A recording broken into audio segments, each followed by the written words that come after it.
How to Be Superfly with Bryan Jr. of Nisus, all on this edition of the Pest Geek Podcast. Pull out your hose and grab your can. We're about to integrate another Pest Geek Podcast. Hi, everybody. Frank Hernandez here, and welcome to the Pest Geek Podcast, bringing you the latest information on pests, products, and politics from today's leading industry sources to help you start, manage, and grow your pest control business. Welcome back to another edition of the Pest Geek Podcast. I am your host, Frank Hernandez, here every week discussing all things pests. We have an exciting podcast today. I had a very long conversation with Bryan Jr.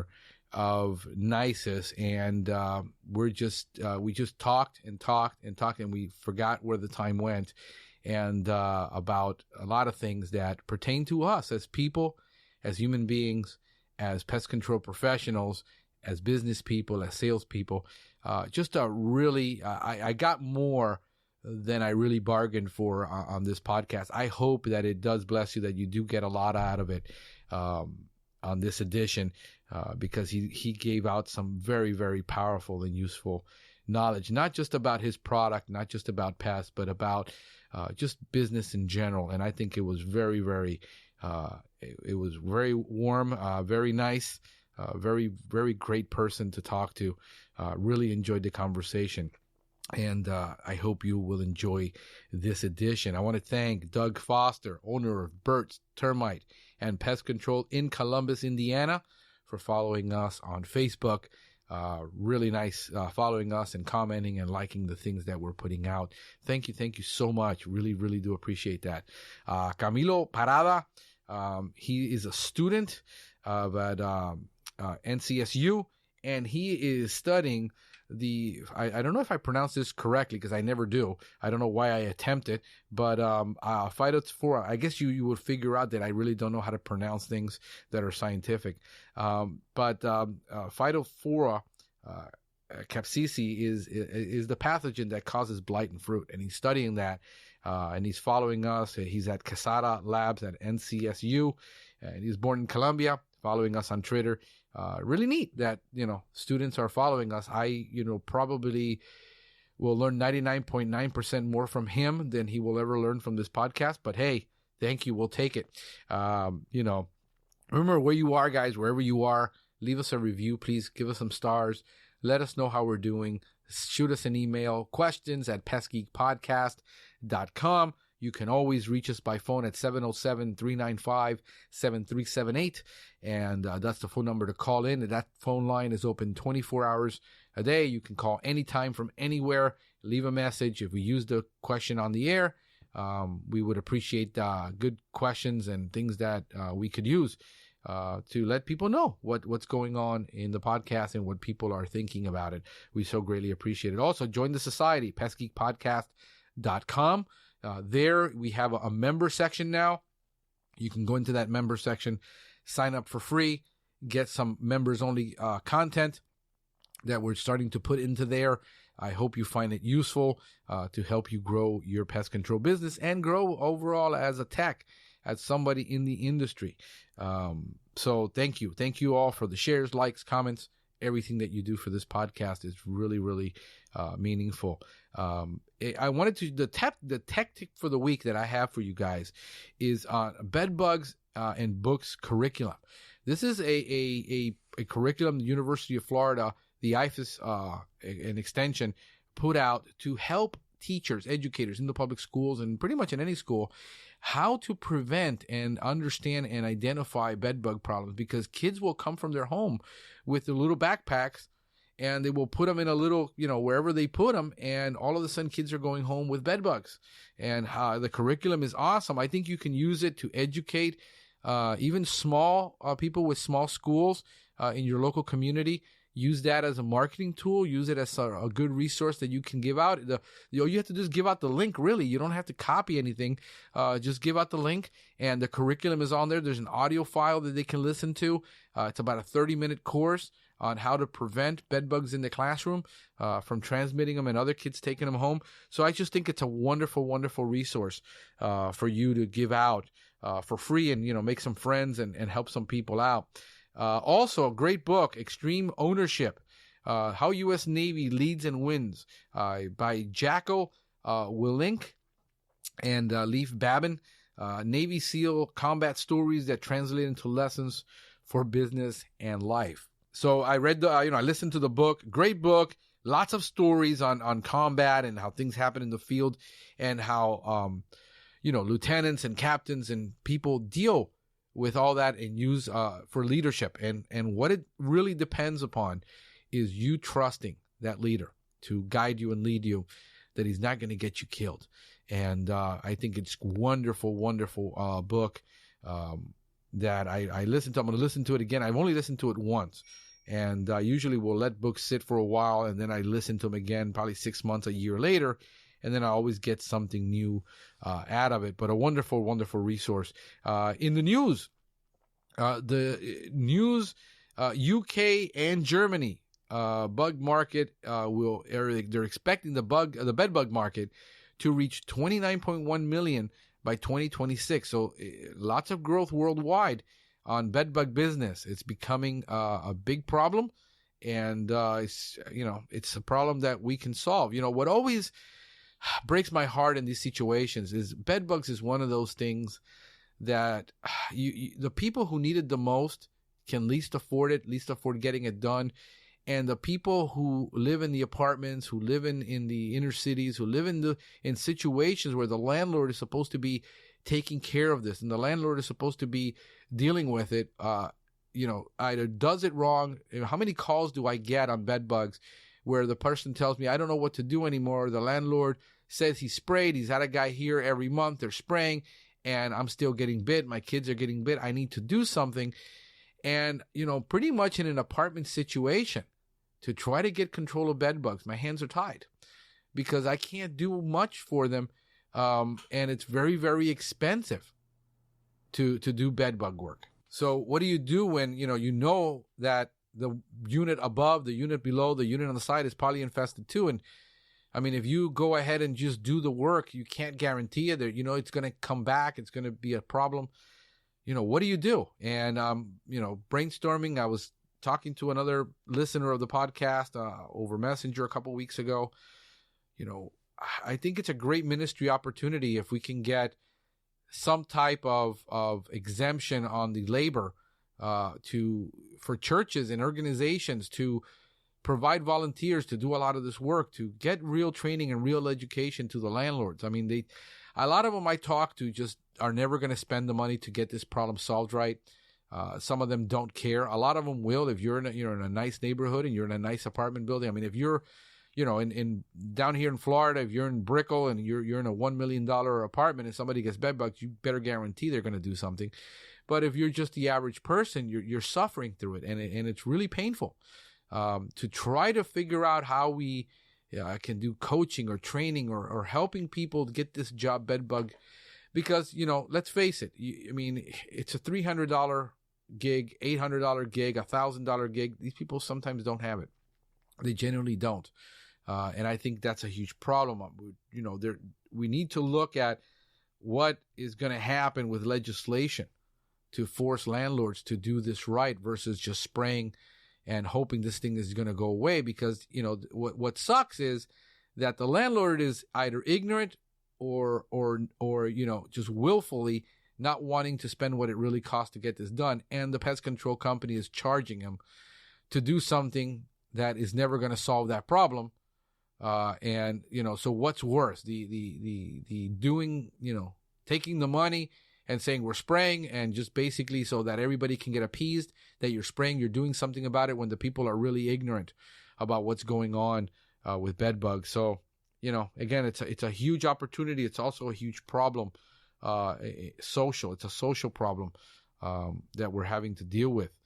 And the Bayer-Monsanto merger has been approved by shareholders.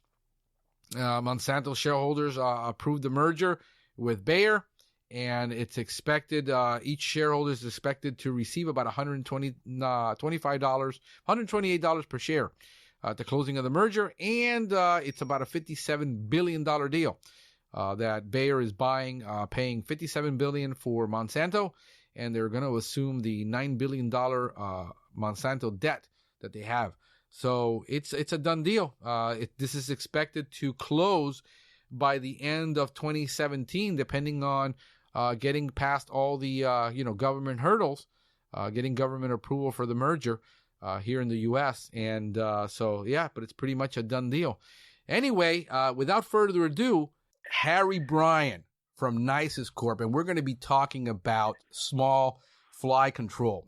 Harry, he's got a bachelor's degree of science in agricultural business, and he also has a master's degree in economics from the University of Tennessee, and he's worked on a bunch of research papers, and we're going to be discussing those, so I don't want to spoil it. But he's also currently the regional manager, sales manager at Nisus. And hey, welcome aboard. Hey, glad to be here. Thank you for having me. It sounds like it's going to be a fun time. Thank you. I'm telling you, man. I've been, I followed your stuff because I know you're on Pet Cemetery, and on Facebook, and I follow a lot of the stuff that you're doing there. And what I got to be honest though, the thing that honks me off the most about you is that you'll post barbecue stuff like at 5:00 in the afternoon when I'm stuck in traffic. And I'm like, dang, why does this guy do that to me? So, yeah, man, I hear you're a real big barbecue fanatic. I know that you're working on stuff with barbecue. What's going on with that? Oh, it's just barbecue is really my secret passion. I've been cooking, I've been cooking for more than half my life. And on the barbecue thing, though, that kind of came out as a fluke, really. Several years ago, when my wife and I we were first married, and we had a little house, and we had this little wooden deck on the back of our house, and a friend of ours got us a little video Brinkmann smoker. Uh-huh. And one day I put that smoker to use. I put it on the wooden deck. I put a pork loin on it, and was smoking away. And I went away and started mowing the grass in the backyard while the thing was cooking. And as I was mowing the yard, I saw that smoker really billowing smoke. And I'm smiling, thinking that, wow, I'm really doing something there. I'm really smoking some meat. But what I didn't know and couldn't see was that the smoker had caught on fire and my deck was on fire, and burned a massive manhole-sized cover in the deck. And I thought, I was very close to just burning down the house. And I don't know, it was just one of those things where, I was really bought into the concept of smoking, maybe a little bit too literally, but it really started my passion for cooking.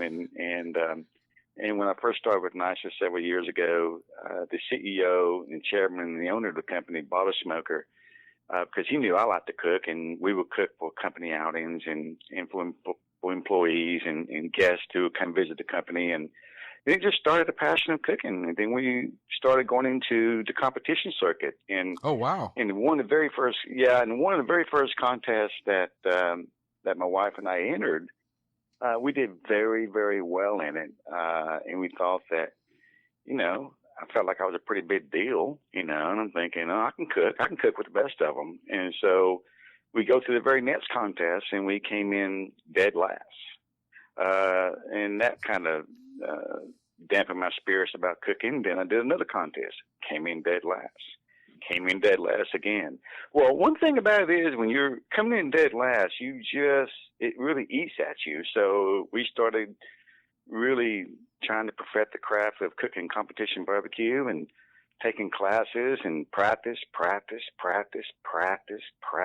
try to get as good as we can. And then we started winning a few. And the thing is, when you win a contest, when you win a barbecue contest, a big barbecue contest, it really stokes the fire, no pun intended, because it just really ramps up your game where you want to do as many contests as you can. And these contests aren't cheap, but the camaraderie that you have with other competition teams and it's really something special. And the thing about barbecue contests, when you're cooking these things, it actually helps me in my craft of what I do for a living at Nisus, because you can't just go out there and wing it. You got to you got to put a lot of thought into it. You got to put a lot of practice into it. You got to put a lot of energy and time and investment to get as good as you want to get. Right. And it's kind of, so the passion of cooking has kind of dovetails its way into what I do for a living. So, some of my friends think that I cook full time and work for Nisus part time. So, so anyway, they think I'm all the time cooking when that's not necessarily the case. But it sure feels that way sometimes. But it's really something fun to do. And folks like yourself and some of my customers and friends, they follow me on the social media world, and we just have a really good time with it. No, yeah, I got one. By the way, I got one of those Brinkman smokers, and yeah, that's one of my. I love smoking. Like, people. I'm smoking, and people show up with food, and like, hey, look, key lime pie. I says, let's smoke it. Let's see what we can do with it. So I have one of those, and usually my mother-in-law, we cook for they love my cooking, and we do the same thing over at their house a lot, and so it is a ton of fun. Once you get into that, it stuff just like sucks you in. So it's really, really, really cool. You also got involved. Well, yeah, go ahead. Like I'm saying, good food just brings people together. Yeah, and that seems to be the common thing. So if you got, it's hard to disagree with somebody when you're eating a really good rib. Yeah. Okay. So that's a kind of like a great time to start negotiating salary, as you push another plate of ribs in front of them. There you go. No, and you also got involved with excuse me, I'm still getting through nasty bronchitis, and it's still like popping up here and there. You also got involved with Operation Barbecue Relief in Gatlinburg. I know with the fires and everything been going on over there.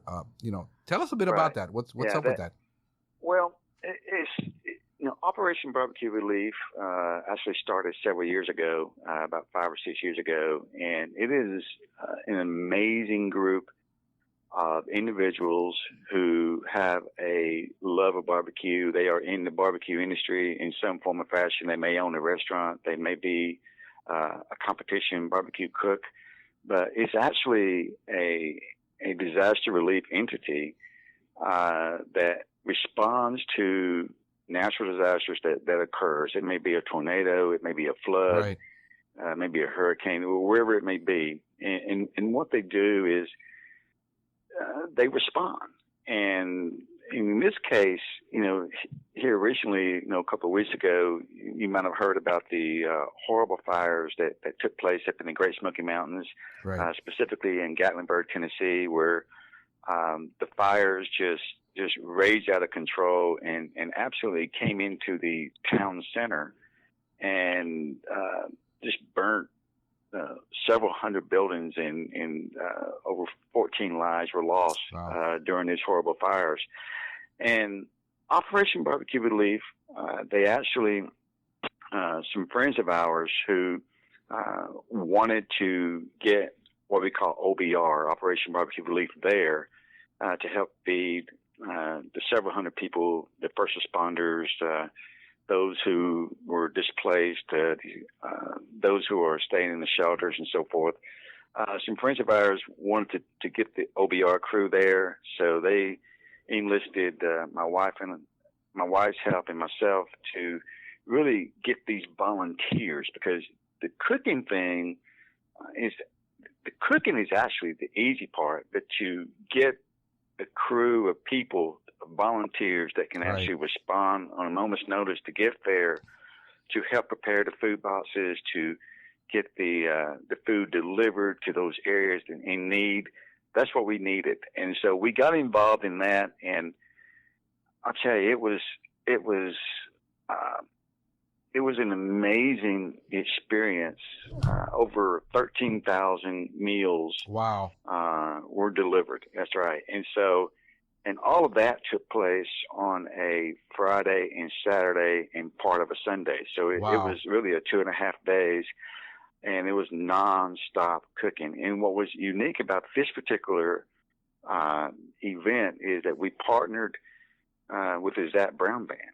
And Zach Brown has a disaster relief entity as well.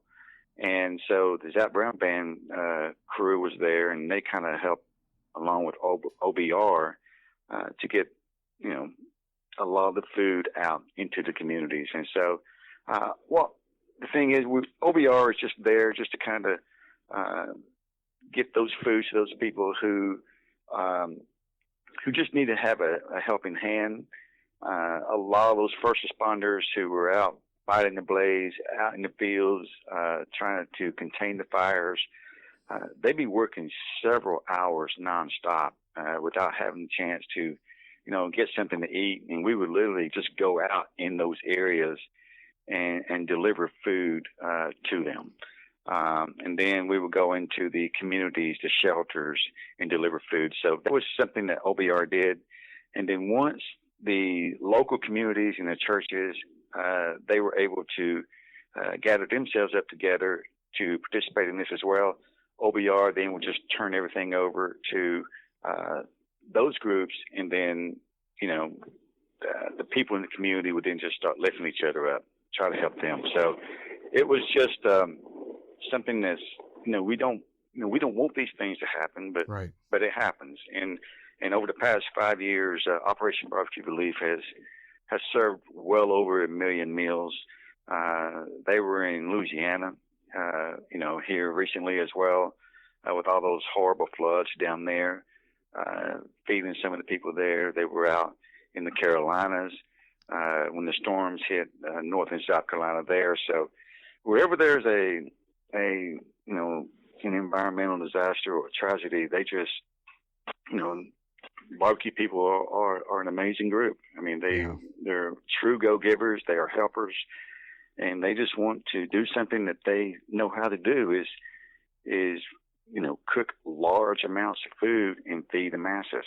And so, that was just an amazing experience. So it was. The thing is, Gatlinburg is still struggling.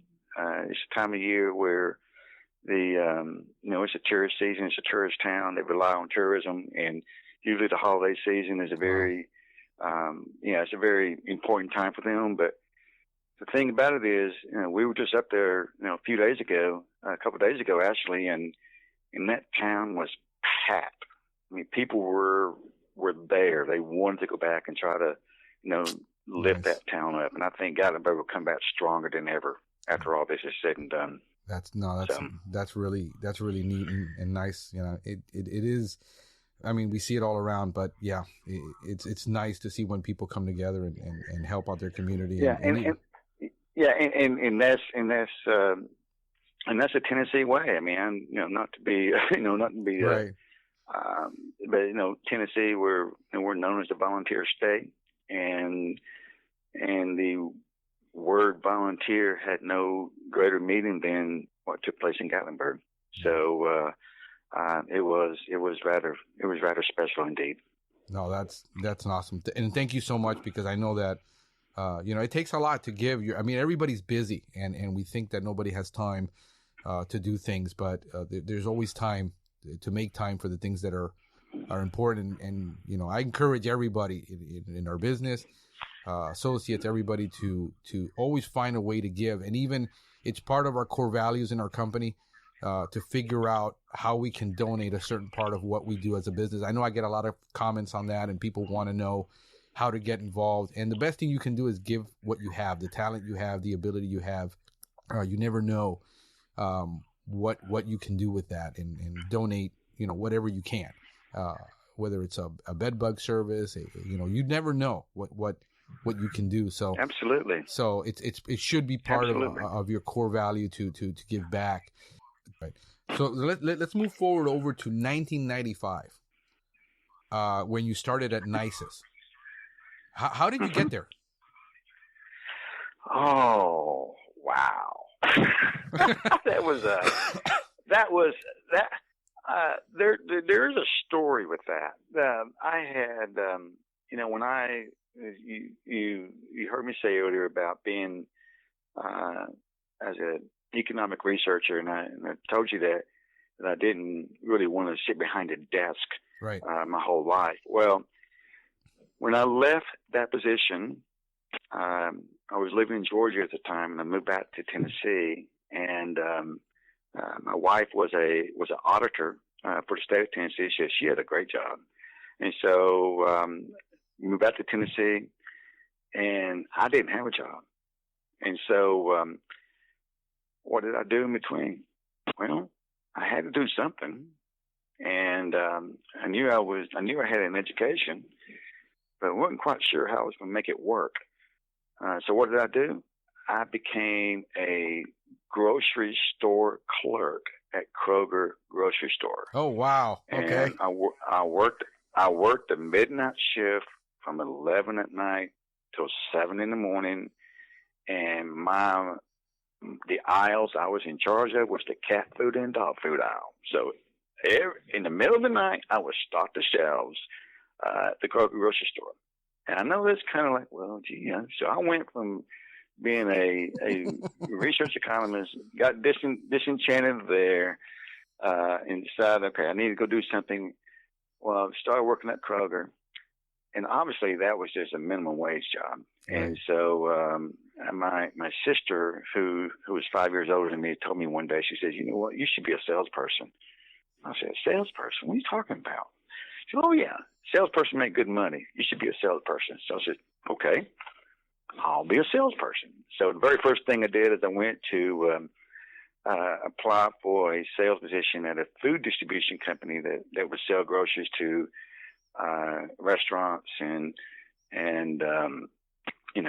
hospitals and schools, and by sheer luck they brought me on. I mean, they asked me the very first question during the interview that says, have you ever sold anything in your life? I said, absolutely not. He goes, and you want to be a salesperson? I sure do. I'm going to be your best one. And I said, well, you're wearing a suit in the interview, so that's a good start. So they hired me, and they put me up in Appalachia, in eastern Kentucky. And I had never sold anything, but they just threw me to the wolves, and it was a 100% commission selling. Wow. If I didn't sell, I didn't eat. And there were several weeks where I was probably making $10 a week, if that. I mean, that's how much of a struggle it was. But you kept evangelizing the message of what I had. I kept seeing the people, kept talking to people, kept building the rapport with the restaurants and the food facilities and the schools and so forth, and was able to build a really nice territory. And went from that job to did that for about 2.5, 3 years, and then I ended up, oddly enough, moved back to Knoxville because I was living in Eastern Kentucky at the time. So I moved back to Knoxville, Tennessee, because I wanted to be back home, and landed a position with an entertainment company. And this particular company was a duplicator of videos and audio cassettes.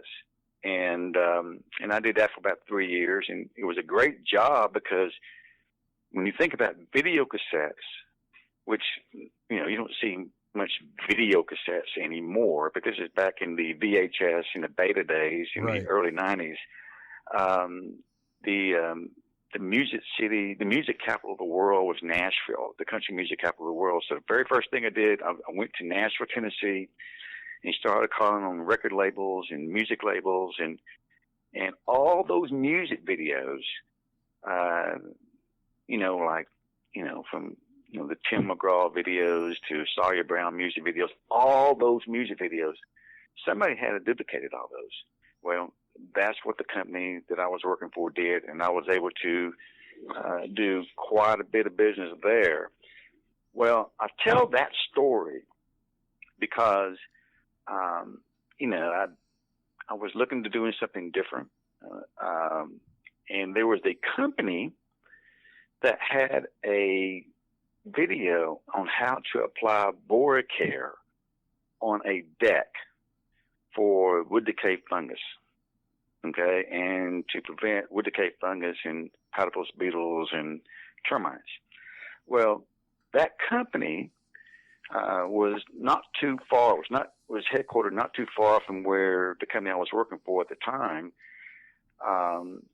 and they had sent that a master video to us to duplicate several copies. And the owner of the company called, and I had taken the call, and she said, I need to have 10 copies of this video made. And I was used to dealing in quantities of 10,000, 100,000, 500,000 copies of any type of video. But when she said, I need 10 copies, I said, you mean you need 10,000 copies? She said, no, I need 10 copies. Oh, you need 10 copies. Yeah. Can you do that? And I go, sure. I mean, what was I going to say? Okay. So anyway, they were actually, when I took the master video back to the editing room for them to actually do the copies, I sat there and I watched this video. And it was interesting. It was a short one, maybe 15, 20 minutes, but I thought, they're talking about a pesticide application. And that kind of took me back to that time when I was doing all my research work, down in Georgia. So that company intrigued me.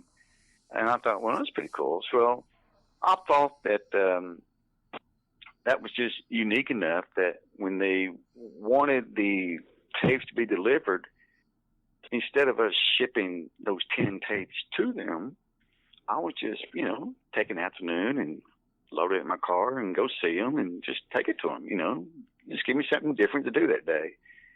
Well, I walked in at Nisus Corporation, and at that time, we were very, very, very small company. There were maybe 5 employees there, and I walked in, and I immediately fell in love with the place. It was just an instantaneous. You just felt something different, right? And the owner came out and smiled, shook my hand, says, "Welcome, glad to see you. I see you brought our tapes." And I go, "Yeah, I sure did." Well, we just got to talking, and I was there for a good 3 hours talking to him.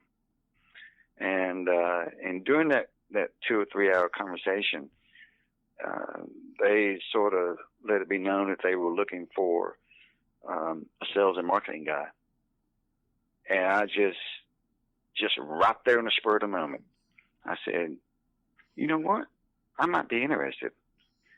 They go, do you got a resume or something? And it just so happened that I had a resume, although an old one, in the glove box of my car. So I went out, got it, brought it to him, and a few months later, I came on board. Wow! And that was the best decision I had ever made. And that was over 20 years ago. And so yeah, you just got a really nice watch for it too. Yeah, I did. It was an incredible shock. The company is, it's really a family. We've grown significantly over the past 20 years. We just didn't sit around and rely on one product. We created a whole lot of new products, a lot of new industries, a lot of new markets. Everybody looks after each other. I mean, we're a real team. I mean, that's just how we're wired. We're different from most companies that we like to go out there and just do things, make an impact. We really enjoy talking to pest control companies and just, sharing some success stories and giving them some ideas. It may or may not be about our products per se. I mean, it may be, something different, but we really like to just,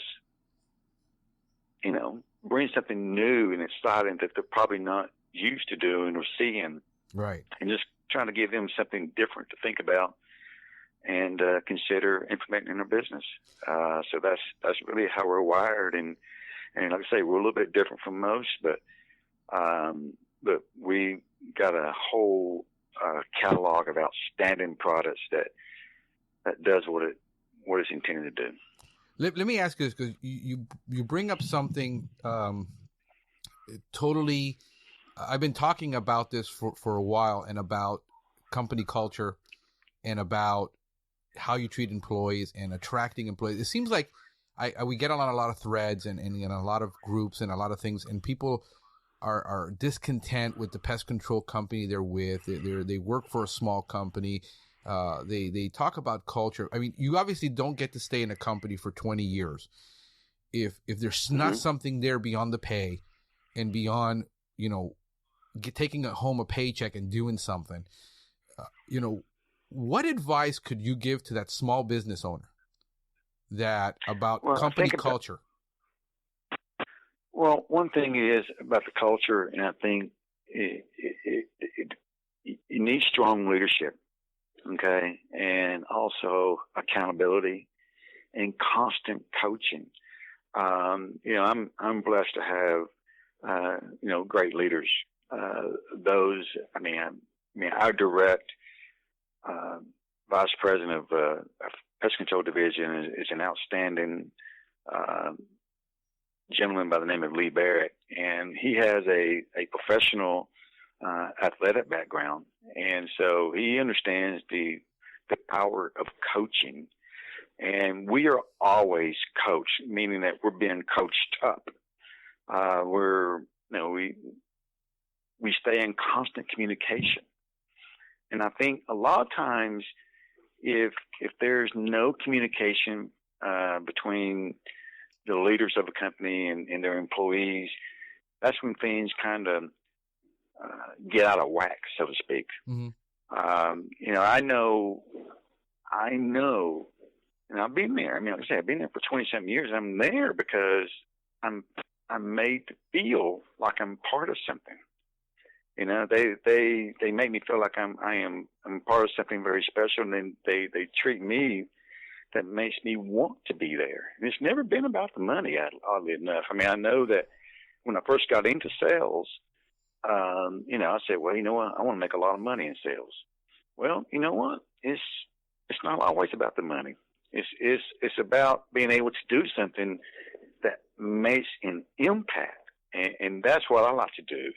And I like to make an impact in something that if I can get a pest control company to try something new and it makes an impact to their own bottom line, you know what? That makes me happy. I mean, it makes me feel really good about what I'm doing. And our people at our company, they were all on the same page. I mean, we have, with today's technology that you have with iPhones and iPads and webinars and group texting and text messaging and conference calls, we're very consistent in our communication. Every so many days that we're talking about what's going on in our region, we're talking about what's going on out in the marketplace. We stay in touch with people. We have that wow factor. And when we have that wow factor, we just want to go out and share the message even more. Okay? So, it's just, I don't know what to tell you other than my own experience, is that a lot of times, when you're leading people, when you're coaching people, it's not about yourself. I mean, it's about your people, and you don't want them to be mediocre. I mean, you want them to always try to, expand beyond your comfort zone, and that's what we do, every single conference call we have, every sales meeting we have, we guard against the comfort zone, because the comfort zone is not your friend. Okay, and so we're always trying to expand beyond the comfort zone, because if you stay there, I mean, that's just being mediocre, and being mediocre is just a sneaky way of quitting. Okay, Yeah. so Wow. when you talk about the culture, it's always been in our DNA from the very get-go, because when we first started this company 25 years ago, I mean, it was hard to get acceptance in the industry. Yeah. And so we've always had to kind of do things a little bit differently, and being different has been in our DNA ever since. Because at least from our own company standpoint, when you look at the word Nisus in the dictionary, and that word is actually in the dictionary, the word Nisus means always striving, always wanting to achieve. Wow. That's what the word means. That's nice. exactly what the word means. And so that has always been who we are and what we are and what we're all about. And it starts at the top. And so we have a lot of trust. This trust factor is very strong. We trust each other. We're a true team of individuals. It's not just about one person. It is a group of people, and we kind of compare this to a basketball team or a football team. I mean, just one player doesn't make the team. Right. It requires other teammates to do their job, and as a whole team, when they get better, the whole team gets better.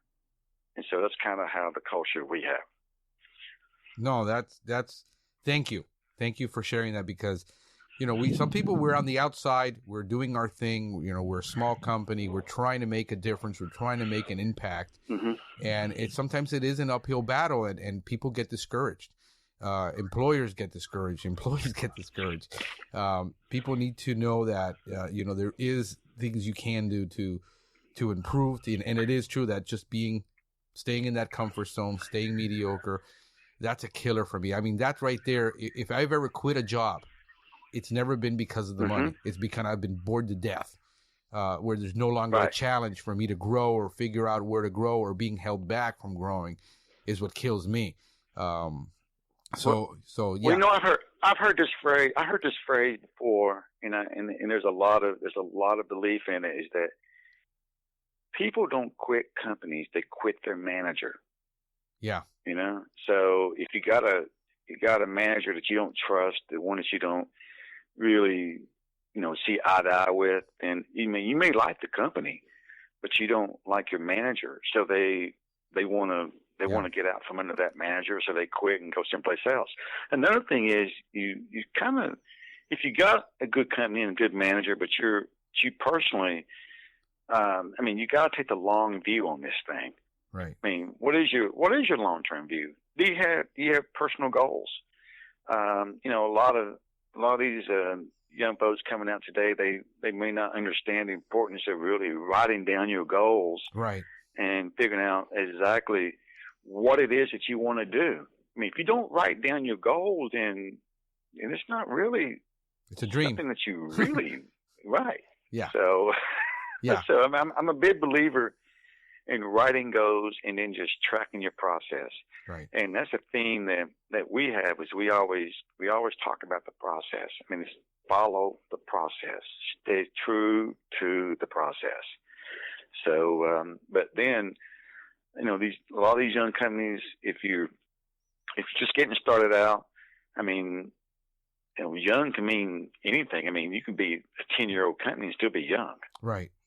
Okay. So, it's just a matter of what it is that you want to do. Do you take the long-term view, and always coach your employees up? No, that right there is priceless. I want to talk about your product, because I got to tell you something. I absolutely love your guys' products, and I use them. Thank you. I've been using them for a long time. I really do love. But before we talk about product, because a lot of people are like, what do you use for this and what do you use for that, and I think there's something more too than just talking about the product.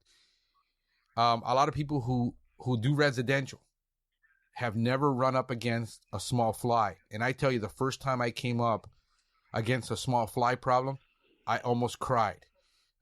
It literally, it was the most frustrating thing in the world, not knowing what to do in this situation, because you don't understand. You think you're going to solve it with a pesticide, and it's a nightmare for me. If you have somebody that wants to get into commercial and dealing with small fly problems and dealing with the problems that are going to encounter, what is it that you're going to coach them on and tell them, look, this is what you need to start looking for. This is what you need to do first. And what would you do? Well, that's a very good question, and that answer could take 3 hours. Okay. One thing is that when I'm out working with companies out on the street, when we do the seminars on smart fly control, I always ask this question first. It says, how many of you think that, how many of you all absolutely despise small flies? Everybody will raise their hands. How many of you think small fly control is easy? Nobody raises their hands. Right. And so there's small flies is a major challenge. And I think a lot of folks, they don't really understand the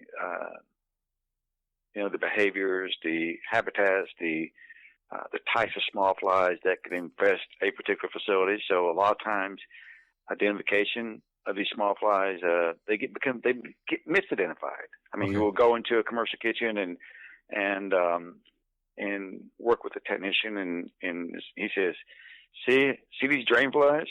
Well, you look at it a little closer, they're not drain flies. They are dark-eyed fruit flies. Okay, so a lot of times they get misidentified. And the thing is that when you think about small flies, they want to be able to go in and spray a non-residual aerosol or pesticide or put up fly lights and just be done with it and say it's the restaurant's fault why they got small flies. And a lot of that may be true, but when you think about food facilities and restaurants and delis and so forth, there are 4 main pests associated with those types of accounts. You got rodents, you got small flies, you have cockroaches, and you have ants. Well, the process that we have, and I have a code name for this. I call it being Superfly, because I want to teach these guys how they can be Superfly. Is that when you're getting on your hands and knees and looking for the source, which is what we need to do, we have to find the source by default, because you're being an investigative individual. I mean, you are literally digging for things. I mean, getting on your hands and knees, crawling on your appliances, looking in drains, looking in these hard to reach areas, behind baseboards, everywhere. Okay. By doing that, you're also might be coming across other situations where cockroaches might be or ants might be, but because you're being very specific for small flies, you become a better technician. And that's the one thing that you got to do when you're doing small flies is you got to be able to budget your time. You need time to do these things. And many times when technicians go in there, they only have, 10 minutes, 15 minutes, maybe an hour, maybe a half an hour budgeted for that particular account for everything. But I'm telling them, the most important thing when you go into a commercial kitchen for small flies, you got to find the larva. You got to find where that larva is or where the pupa is. Because if you haven't found that, you have not found the source. And you're always going to be having a losing battle unless you find the source. And so in finding the source, it might take you a year to find it. because it's rare that you actually go in and find it on that first visit or that second visit after a complaint for small flies has occurred. See, those small flies can literally be anywhere. It's not just associated with floor drains. And that's why it's important that when you know which species that you're dealing with, whether it be a drain fly, a red-eye fruit fly, a dark-eyed fruit fly, a forward fly, fungus gnats. I mean, they could literally be anywhere. So it's important to be able to identify what you're dealing with, because not each fly species has a certain habitat. And so just by the process of elimination, by knowing which species you're dealing with, you can really concentrate your inspection efforts into a certain area, just identifying which species that you're dealing with. Okay. So I think most important thing is to identify which species, and then understand a little bit about where that particular species of fly like to harbor and breed, and literally go searching and digging for it. That's the one thing is a lot of companies don't budget a lot of time for that. I've been traveling with many technicians out in the field servicing accounts, and we'll go into a mom and pop diner that has a small fly issue, and by the time I'm getting on my hands and knees and looking for it, trying to help him out, and he's tapping me on the shoulder, says, "Hey, we got to go to our next stop." I go, "Well, we're not done here." So that's, so that's like, okay, so that's kind of something that, if there's an issue, you got to budget the time and really be looking for it. Be looking for the larva. That's commandment number one. You got to find the larva of the pupa when it comes to small flies. Okay. Now let's talk about, because I struggle with that all the time trying to figure it out. You go in and you're, sometimes I'm pulling equipment forward. I'm looking at soda fountains. I go inside. Sometimes they got refrigeration units that have a gallon of water and gunk behind that unit. And we're like, oh, could be a serious problem right here. So you have to be able to pull equipment. You have to move stuff around, and it takes time. It does. It's not as easy as a lot of people think. I have people going, fogging the place and putting lamps and, trying to get control. And I'm like, it's never going to happen. You got to find out what's going on. Now, here's my biggest one. I just took on a new account that had floor drains that the place was closed down for a long while, and they just bought it, and they're getting ready to do open up shop. And what they do is, the tendency is bleach. If there's something about restaurant owners that buy restaurants and they want to bleach everything. I had one that bought not only over the counter bleach, they bought pool bleach to clean the place down, and they poured like a gallon of bleach down the drains. I literally had to. I got out of there with a sore throat. I had to almost wear a respirator. They were putting so much bleach, and they poured down the drain to get rid of the smell. And I'm trying to educate them on this, and they're clueless. The restaurant owners think they can clean their restaurant the same way they clean their house, and that's a constant struggle that I run up against. What do you say to that? I say that when I will say this. You heard about me talk about my barbecue thing earlier. At my home, we actually have a commercial kitchen, a licensed commercial kitchen that gets inspected frequently. And the very first thing the inspector asks, "Where's your bleach? Do you have bleach?" "Yes, we have bleach." Okay, they check that off the list to make sure we have bleach. So we always have to have bleach. Okay. Now, that being said, personally, I can't stand the smell of bleach. I mean, it's the very gaseous odors makes my head hurt. All right. Restaurants and commercial kitchens, they got to have some sort of a disinfectant or bleach, and they have a tendency, I think, to kind of over bleach the area. But bleach gives you, and I'll tell them, it gives you absolutely no residual. I mean, once it dries, it's dried. Okay, it's not going to do really anything except clean.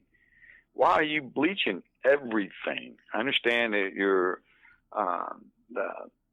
the want to be completely sanitized and so forth, but you don't need to go, full strength everywhere on your floors and on your tables and countertops and so forth.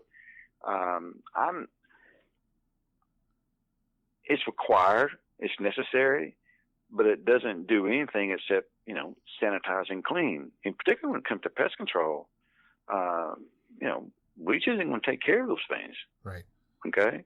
What's one thing I have when I talk to restaurant owners and I talk to pest control guys, I say, there's a term that I use. I got pest control clean and health inspection clean. Right. And the difference between the two is health inspection clean is just clean enough so that it passes the health inspection score. Pest control clean is when everything is absolutely spotless. And every facility, every restaurant has been pest control clean at least once. And it's usually when they first open up for business. It's just that over time, when they're cleaning these restaurants, the one big thing that cleaning crews do that's a no-no, they use way too much water when they're cleaning the floors. Right. You'll see them take a big old pail of water and just slosh that wet mop everywhere. But where's that water going? It's not going down the drain. It's going into the cracks and crevices along the baseboard, or especially when they use water hoses to clean the floors or power washing. There's an enormous amount of water that gets, that just collects on those floors that's not going down the drain, and all that water over time starts to break down the substrate of the floor itself, and it starts removing the grout of these floors. Right. And then when the grout gets removed, the tiles starts to chip, and those broken floor tiles, guess what? Dark-eyed fruit flies love that stuff. They'll get under there, and that becomes a harbor area for them as well. You might have forward flies. Forward flies are commonly associated with stagnant and standing water and broken floor drains or sewer drains. So, it's one thing is that one of and you might have seen this video in the shout out to the pest cemetery room there, but one of the members of that group there have posted a video on what happens if the water that is used in cleaning these restaurant floors don't go down the drain. They get pushed into the cracks and crevices of the walls themselves. Well, what happens is they start to rot away the sill plates and the wall studs. And you won't see that until you actually take out the drywall and the wall units themselves and get it down to the studs, that you see all the rotten wood, because all that water didn't go down the drain. It went up against the walls and seeped into those areas, and over time starts rotting away those sill plates. So that's why, I try to caution restaurants that when I see them, using water hoses and power washers and on washing and cleaning the floors, I says, you don't want to be doing that. Why are you doing that? Well, we want to have a clean floor. Well, you might have only one big floor drain in the middle of the room, but all the water's not going down there. It's going up against the wall. Well, guess what happens? Over time, you do that every week or every other day, what have you, that water is going to be rotting away those sill plates. And then you're going to have some structural damage that will have to be remedied down the road. And that becomes very expensive. Wow. Yeah, no, I actually never considered the damage to the inside of the wall, where, obviously we do, when I used to do construction and repair, and, we would replace, inside bathrooms all the time. See, and down in your area, down in South Florida, where you have, intensive pest pressures, especially termites.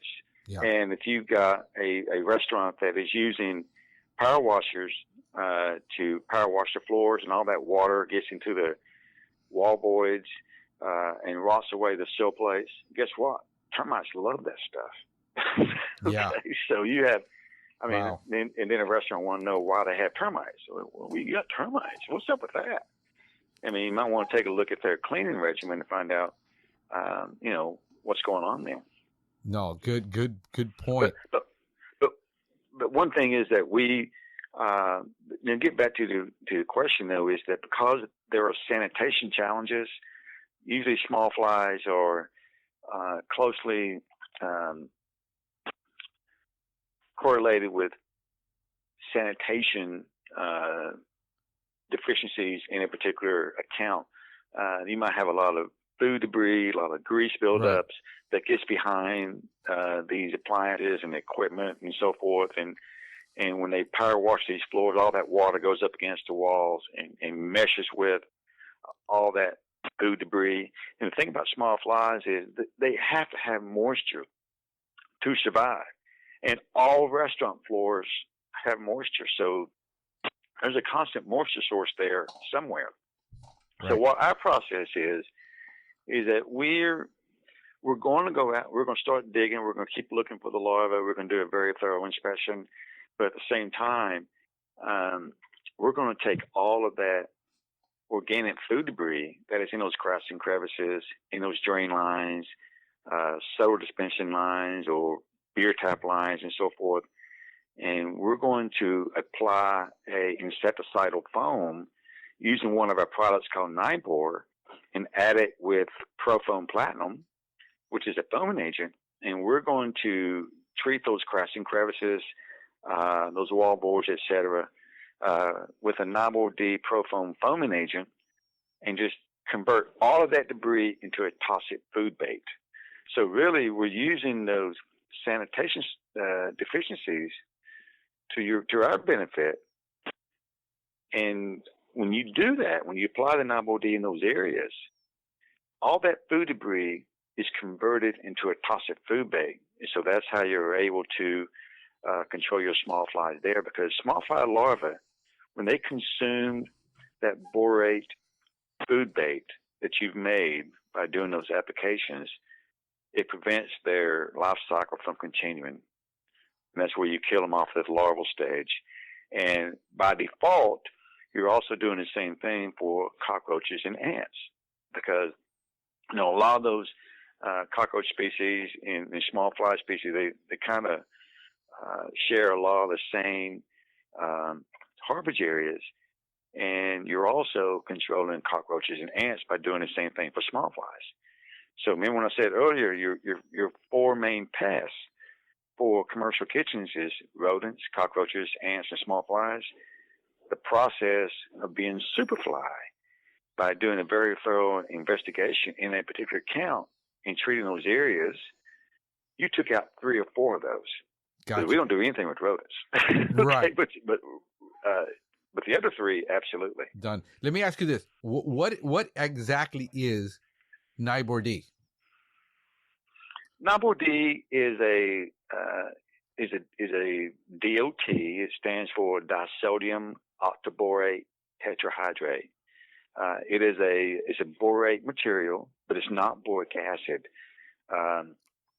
It's by design, you could use it as a dust. You could use it as a liquid. You could use it as a foam. You can do crack and crevice applications with it.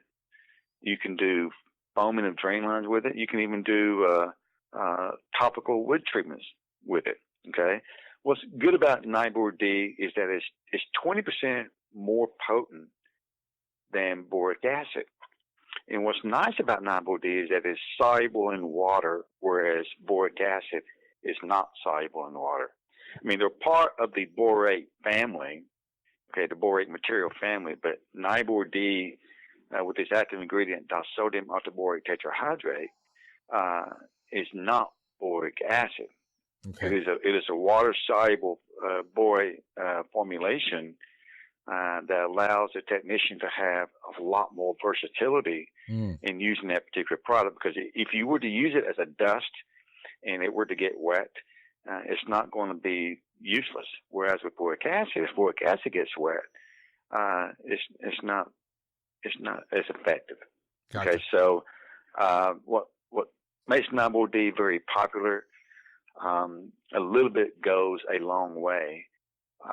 And so it's labeled for your cockroaches, your ants, small flies, house flies. I mean, it's a very diverse label that personally I think it should be on every service technician's vehicle because you can use it in so many different types of accounts. Right. Now, let me ask you this. How does the active ingredient in the 9,4-D, how does it kill the insect?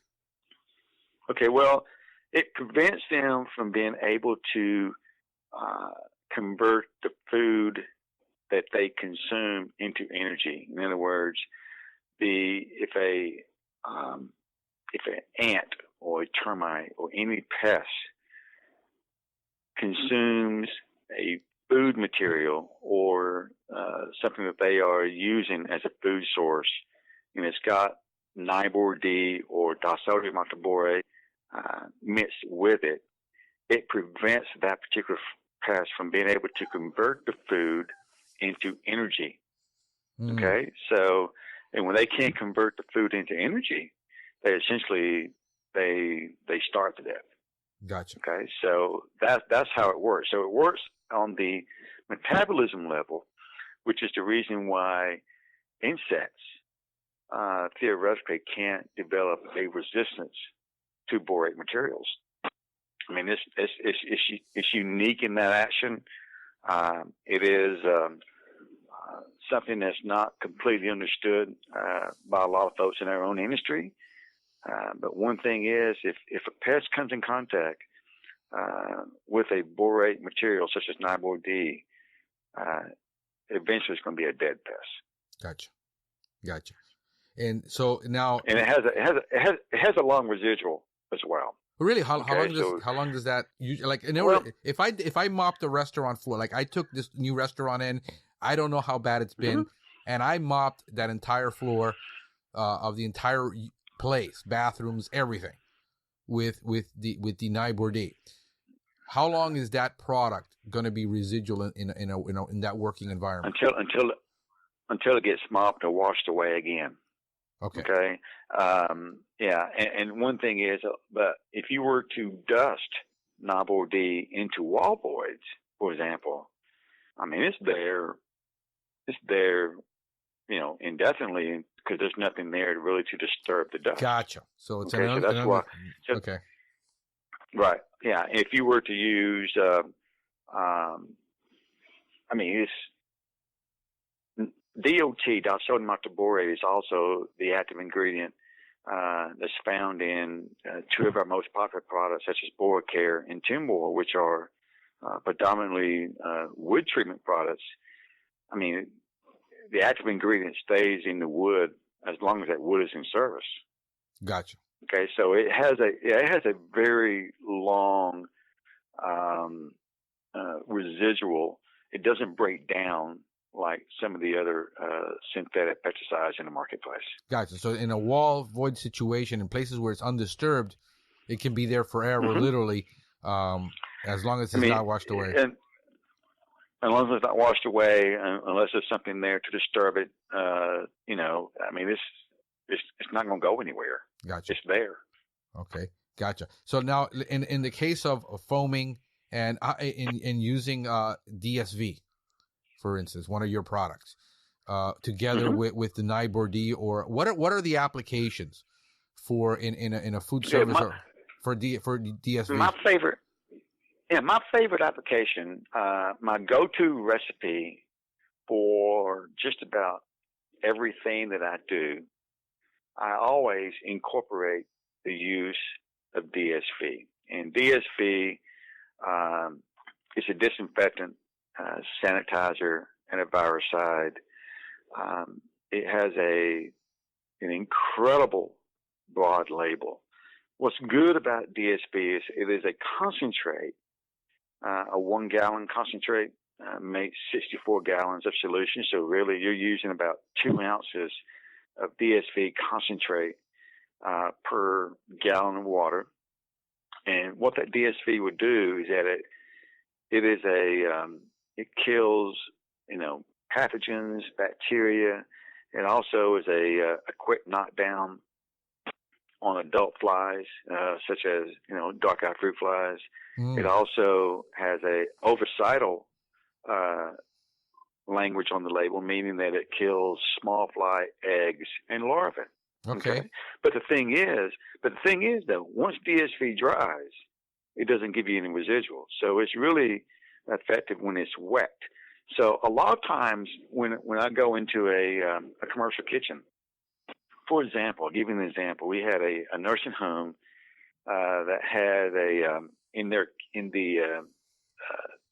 kitchen area of this large nursing home facility, there was one large room that was probably about 300 square feet.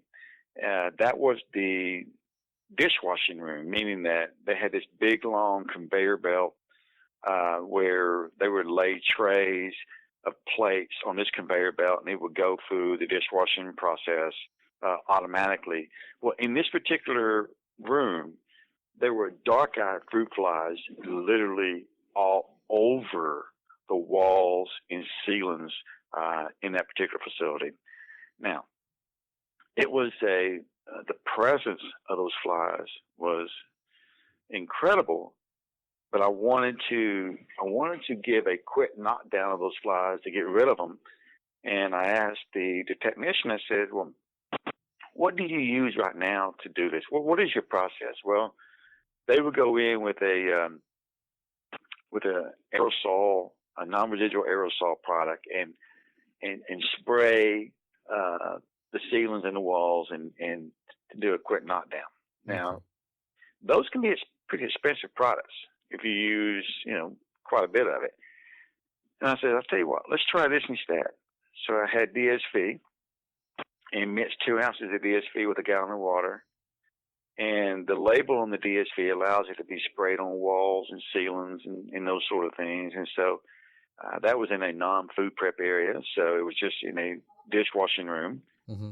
So I sprayed the walls and the ceilings, and it disinfected the whole area. But it also did a knockdown on those dark-eyed fruit flies that were there.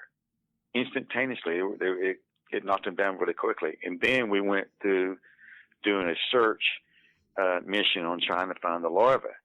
Now, if I was doing floor drains or cracks and crevices and so forth, what I would do is I would take my 9,4-D, take a gallon of water, mix a half a pound of 9,4-D by weight, which we now have 9,4-D in those convenient half pound or 8 ounce pouches that you can just tear off a pouch and dispense the pre-measured dose of 9,4-D into a bucket. And then I would add 2 ounces of DSV and 7 ounces of my Profoam. And then I would mix that up and pour it into my TruTech foamer. Now that recipe right there, Frank, is my go-to recipe for just about any commercial situation. And here's what that recipe is going to do for you. The 9,4-D is going to take all of that organic food debris that you have and take that and turn that into a food bait to control your small flies, cockroaches, and ants. The DSV is basically going to get that small fly eggs and larvae that you may not see that might be in there, in those areas, that might be hidden in those areas that you don't see, but it's going to kill them. Okay, it's going to take care of that, while at the same time disinfecting and sanitizing those same areas. And that Profoam is going to do two things. The Profoam is going to help convert that whole solution into a foam, whether I want it as a dry foam, which is a very thick shaving cream foam, or a wet foam, which is a slurry type of foam. Okay, but it also helps push the active ingredient into those hard to reach areas on the surfaces that you are applying the material. Now, one thing about that particular recipe, it has given so many success stories, because sometimes when I emphasize the importance of look for the larvae, they may be hard to find. I mean, they may be hidden in some areas that you don't see, but that DSV hits it and gets them.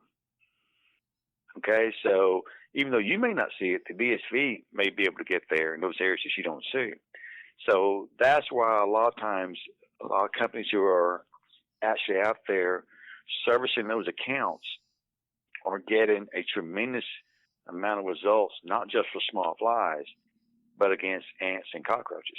And if I was starting a business today, I would start a pest control company today. If I would start one today, I would strictly just be concentrating on commercial accounts, commercial kitchens, restaurants, delis, convenience stores, and just focus on small flies only. And here's why.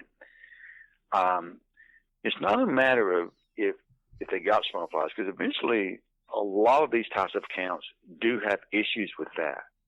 But small flies addresses a pain that a restaurant owner experiences. If you go into a restaurant and you say, "Hi, I'm Frank, and we do commercial pest control. We service a lot of restaurants in your area. We do roaches, we do rodents, we do ants, we do flies, we do every other." I mean, you just go through the whole spiel. What happens in a lot of cases, if the restaurant would say, "Okay, well, what's your price? What do you charge?" And all of a sudden you find yourself defending your price, okay? But if you go in a particular account and says, "Hi, I'm Frank, and I know you have a service with XYZ company right now, but one thing that we know how to do is that we understand small flies. Small flies is a really core specialty of our business. We know how they get into facilities. We know how they harbor. We know where they breed. We understand the science behind small flies. If you ever have a small fly issue, we would love for you to call us, because every other company, small flies is always an add-on service, and it is part of who we are. This is what we do. This is small flies. I mean, we are Superfly." Well, the restaurant owner then may say, "We do have this little bitty fly back there. Can you maybe come back and take a look at it?" See, they're not asking you how much you charge, because they now have an issue with small flies that no one's been able to fix.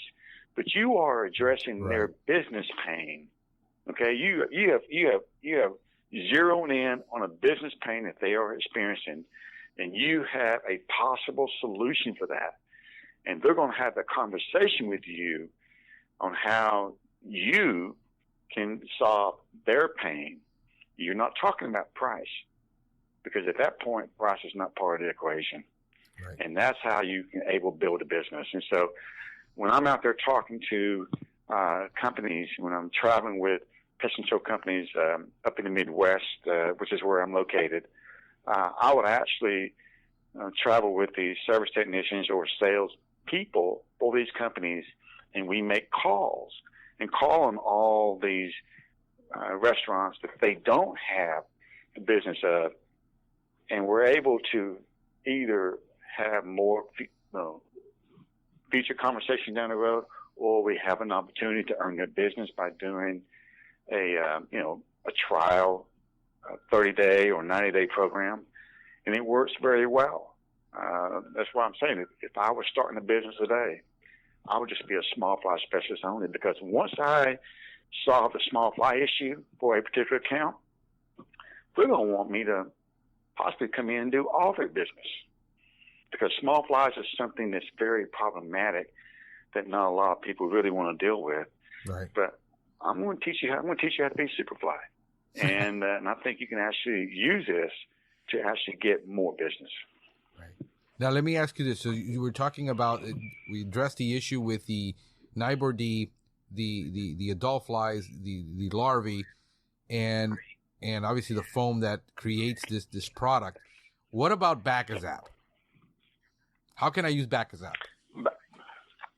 Bacazap is an outstanding product that utilizes 7 blends of microorganisms that each, 7 strains of microbes that each strain of the microbe is designed to do something specific. I mean, fats, oils, and greases, what we like to call bog.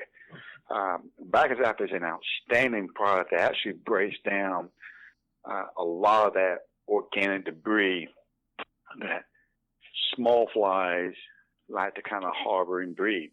Now, a lot of these microbial products that we like to call, I mean, they're not labeled for small flies. What they are cleaning products. Okay. So, that being said, you can actually use Bacazap as a foam or a liquid application for drains or any area, for that matter, that needs to be cleaned. And it has a really nice scent to it. I like Bacazap. I like to incorporate Bacazap in my small fly process, but I rotate it. Usually what I'll do is I'll try to get a quick hit doing Nibor D and DSV on a particular service call, and then on my follow-up service, do a thorough investigation, find out what's going on. Is it under control?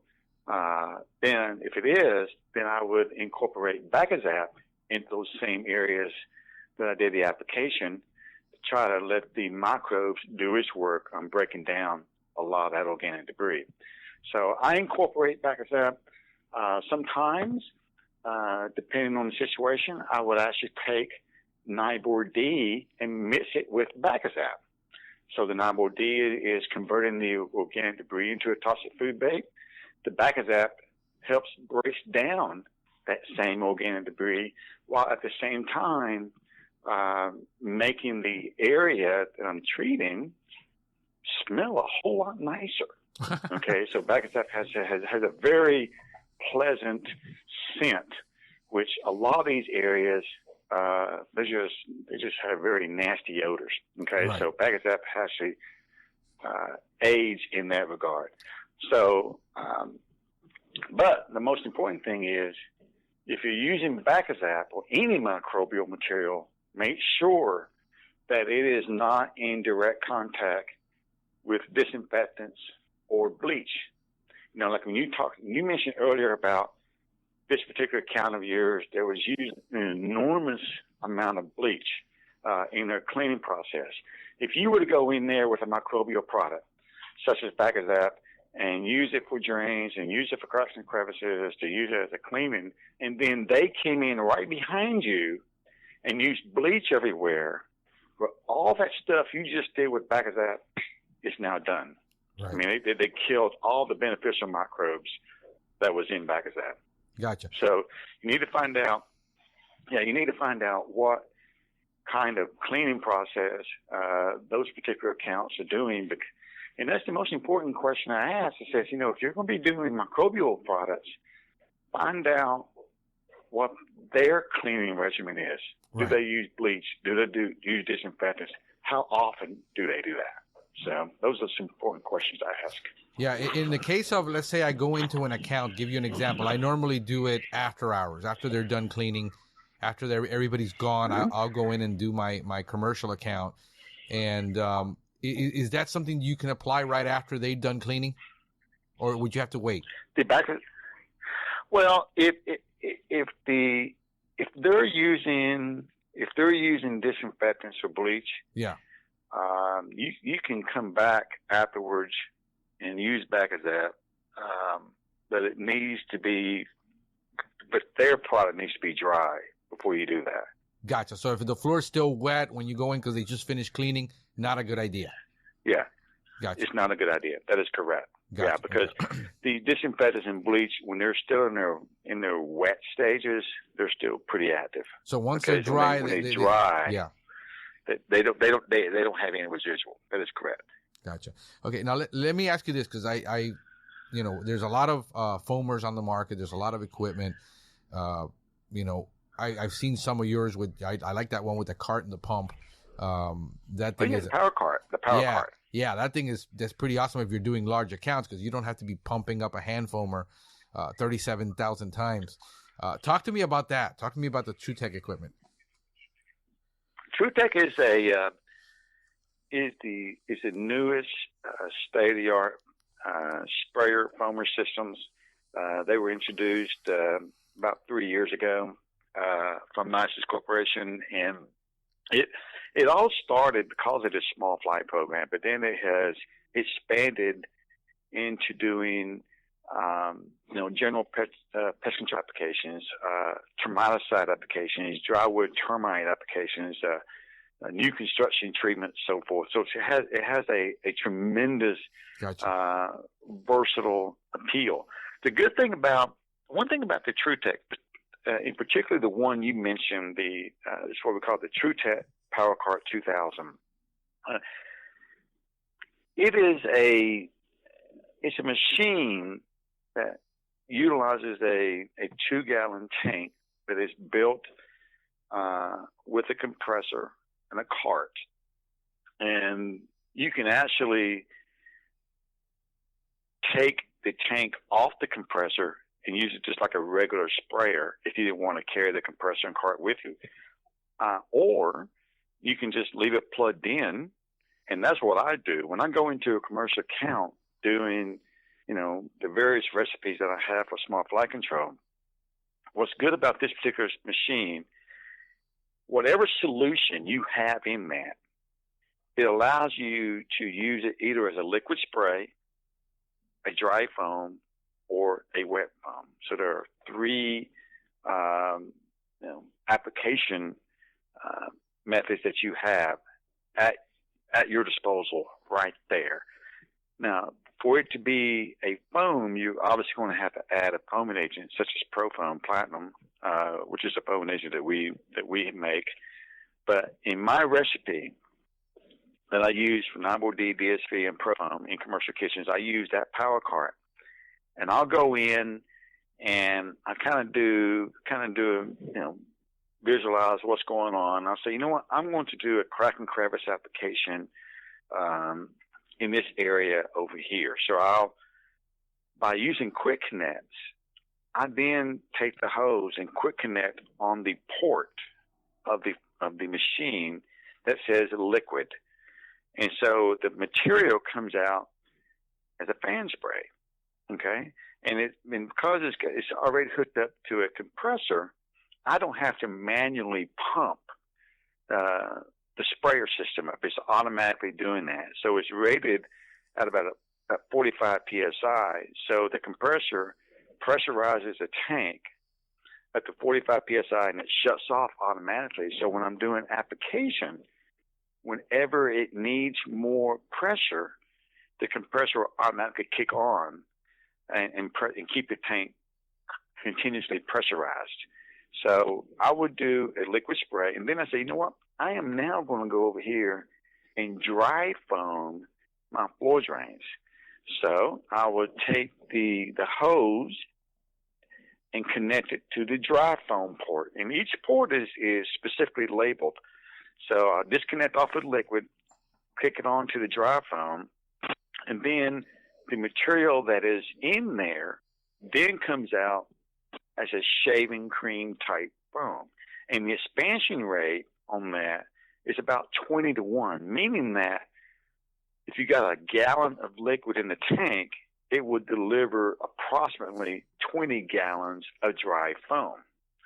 So I would be doing floor drains on the dry foam, and 1 gallon of liquid will probably do 20 to 30 floor drains, depending on just how big these drains are. Gotcha. So I would do the floor drains. Now, you also have a port on there called the wet foam, and where I like to use the wet foam are those drain lines where the beer tap line goes to the floor drain. That residue drain line that goes to the floor drain, because dry foam does not fill up a smaller diameter hose very well. It doesn't go down the length of the hose, but a wet foam will, because it's a slurry. So I will use wet foam in those areas on those smaller diameter hoses, and I'll also use wet foam underneath broken floor tile. Okay, because I have different tips that comes with the equipment that allows you to put the product in those hard to reach areas. So now I can either take the recipes that I have and apply it via a liquid spray, dry foam, or a wet foam, and not just our products. So you can use any pesticide that your favorite pesticide and insecticide materials in these particular equipment. You can do termite applications, you could do spider control, you can do cockroach control, you can do a lot of different things with it. And so a lot of companies who have bought these machines for doing small fly work in commercial kitchen, they found more uses for it. We got companies up there doing doing perimeter foaming applications around structures. You got some companies who are doing sub-slab termite applications using it. So there's a lot of different ways you can use this particular equipment. And when you look at the expense of the equipment itself, it's not that expensive at all. But companies pay for the equipment pays for itself in many cases in just 1 or 2 jobs, and it's a fantastic piece of equipment. And we've actually have several different types of foaming models. That particular one with the power card is a very popular one. We also have a 1 gallon unit that is just by itself. It doesn't have a power card or a compressor. It's just like a regular 1 gallon sprayer, but It does everything that the power card does. And then we have one that I call the Big Beast. It is the TruTech 7000, which is a 7 gallon foam, but it's a stainless steel, the steel model, where you can actually do high pressure misting, high pressure foaming, and spraying, and it utilizes a 125 psi compressor. Gotcha. And it's actually an incredible machine that my colleague out on the West Coast, and also my colleague down in Florida that lives down there near you, actually has done an outstanding job of bringing that particular machine to the marketplace, where folks who are doing dry wood termite work and new construction treatments and so forth. Gotcha. Now let me ask you this, because it piques my curiosity. When you're doing drain foams, how much foam do you need to actually go down into that drain? How far does it have to travel? Do I need to get it start at the kitchen and let it work its way out all the way to the street on the sewer line? How much foam do you actually need to get the job done? Good question. I think that a lot of times, we've always, if you're going to go through the time and expense of doing floor drain foaming, it's best just to do the very best you can. So we always recommend, when you're doing floor drain foaming, is to incorporate the use of what we have, these drain caps. And these drain caps, they are we'll call it like a 4-inch, or they're like an 8-inch disc. Okay. And they screw on the end of your palm gun of your foamer itself. And these drain caps creates a seal around the opening of the floor drain. And when you do that, when you pull the trigger on your foamer, it actually pushes foam past the P-trap and down the lateral line, okay? Because sometimes if you have forward flies, for example, forward flies are often associated with broken lines that might be under a slab. And you may not know that you got a crack in the slab, okay? Well, that crack in the slab might be past the trap. It might be, several feet down the line. It would be nice to be able to get the foam all the way down there. And by using these drain caps, it allows you to push foam as far down that line as you like. As long as there's nothing impeding the travel of the foam in the line, that foam is going to continuously go all the way down that line. Okay, so how much foam do you need? Well, we typically, I always do it by timing. Okay. I'm going to probably, when I'm doing with a power cart model, I'll probably, put at least 30 seconds down. When I see the foam come up to the top of the floor drain itself, that's when I know I got as much in there as I need to have. I got you. Okay. So typically, if you're using a lot of the other types of foaming machines out there that are not compressorized, like our 1 gallon unit, our 1 gallon handheld, a 1 gallon unit where you manually pump it up. It's not going, in a lot of cases, it's not going to go past the P-trap, but it'll get you down to the P-trap, which might be good enough in many cases. Right. Okay. But you can actually use that 1 gallon foamer and hook it up to your Power Cart 2000 and use your Power Cart to power up the 1 gallon units. So, it's, what you want to do is that, when you're doing these floor drains, is that you really want to just get the material down. And when it starts coming up to the surface, that's when when the foam starts coming up to the surface when you're doing the application, that's when you've got about as much as you can put down there. Gotcha. Okay. All right, cool. Quick question, though. Are you guys going to be at Expo in Orlando in January? I'm sure Nisus will be there. Our regional director down there is Charlene Mertz, and she actually lives, I think she lives in Orlando or somewhere in that area, and she's an amazing, incredible, hardworking individual down there that's done some great things for us in the several years that she's been with us. She'll be there. She'll be evangelizing the message, just the same as what we do everywhere else. So we would definitely be at the events. We cover just about all of the pest control events across the U.S. We try to get to all of them, and a lot of times many of these events they overlap. But Florida is a pretty big market for us, and I'm pretty sure we'll be there. All right, so I'm gonna look forward to because I plan to be there. I'm taking some family time, so I'm taking my wife and then my son and my in-laws, and we're gonna be going to the conference, and then we're gonna be hanging out at go see the mouse over there. Oh, yeah, outstanding! Yeah, so we're gonna turn it into a little vacation.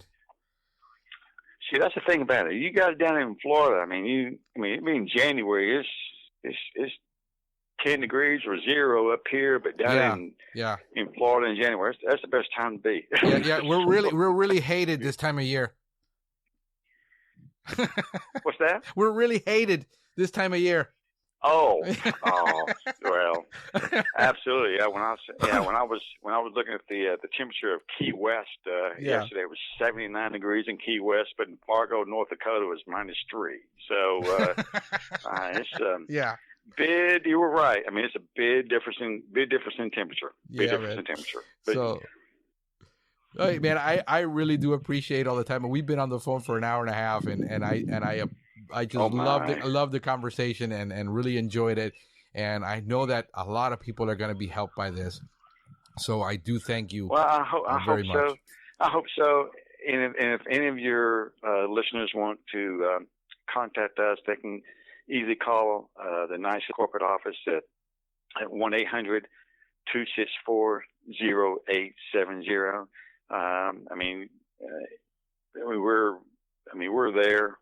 If you ever find yourself in the Knoxville, Tennessee area, give us a call. We'd like to have you stop in and visit and maybe give a tour.